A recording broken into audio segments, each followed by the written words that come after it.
بسم اللہ الرحمن الرحیم المعدل وإن كان السقوط من أثناء الإسناد فإن كان الساقط اثنين متواليا يسمى معدلا بفتح الداد۔ بات ہو رہی ہے سقوط رجال کی کہ سند میں سے، روایت کی سند میں سے اگر کوئی راوی ساقط ہو تو اسے کیا نام دیا جاتا ہے؟ تو معدل جو ہے اگر سقوط سند کے اسناد کے دوران سے ہے، درمیان سے ہے، اور وہ ساقط ہونے والے دو ہیں پے در پے اکٹھے، تو یسمى معدلاً، تو اس روایت کا نام معدل رکھا جاتا ہے دود کی فتح کے ساتھ۔ اگر انقطاع پایا جائے، یعنی راوی کوئی ساقط ہو، ایک ساقط ہو یا مختلف جگہوں سے ساقط ہوں، تو اسے منقطع کہتے ہیں۔ اور اگر ابتدا سے راوی ساقط ہو تو اس کا نام جو ہے وہ تعلیق معلق رکھا جاتا ہے۔ اور اگر آخر سند سے تابعی کے بعد کوئی راوی ساقط کیا گیا ہو، چھوڑ دیا گیا ہو، تو اسے مرسل، اور اس فعل کو ارسال کہا جاتا ہے۔ المنقطع وإن كان واحدا او اکثر من غیر موضع واحد یسمى منقطعا، اور اگر ایک راوی ساقط ہے یا مختلف جگہوں سے زیادہ راوی ساقط ہیں تو اس کا نام منقطع رکھتے ہیں۔ وعلی ھذا، اب یہ جو ڈیفینیشن کی گئی ہے اوپر، اس کے مطابق، اس معنی کے مطابق، یکون المنقطع قسما من غیر المتصل، تو اب منقطع جو ہے یہ ایک قسم کی غیر متصل کی سینس میں آ جائے گی کہ جہاں بھی اتصال ٹوٹے گا تو اسے ہم منقطع کہہ دیں گے۔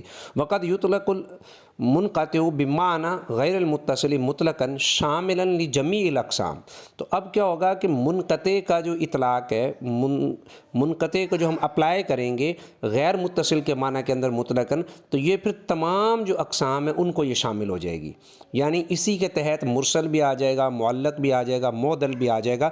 تو یہ وبہذا المعنی یجعل مقسما، اس معنی کے ساتھ اس کو بنا دیا جائے گا مقسم، اور باقی تمام اس کی اقسام بن جائیں گی۔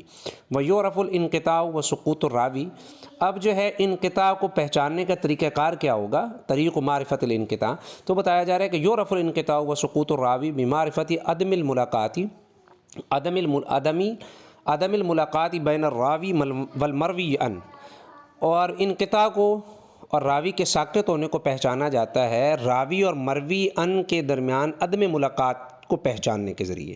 جب اس بات کی پہچان ہو جائے گی کہ راوی اور مروی ان کے درمیان ملاقات نہیں ہوئی تو انقطاع کا پتہ چل جائے گا۔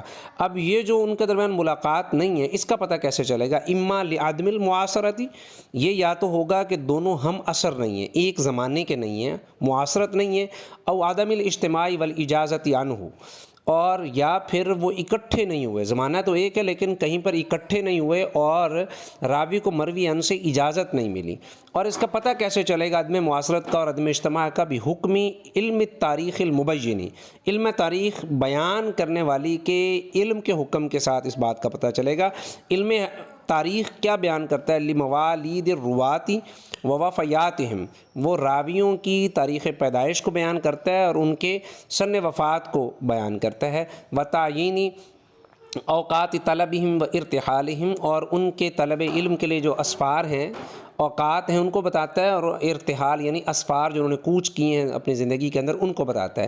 وبہذا، اب یہ جب ہے کہ علم تاریخ ہی بیان کرنے والا ہے اور اسی کے ساتھ ہی راوی کی حقیقت کا پتہ چلے گا، تو وبہذا صار علم التاریخ اصلا وعمدۃ عند المحدثین، تو اس چیز کے ساتھ اب علم تاریخ جو ہے وہ اصل اور محدثین کے نزدیک جو ہے ایک عمدہ چیز جو ہے وہ گردانی جائے گی اور اس کو سمجھا جائے گا۔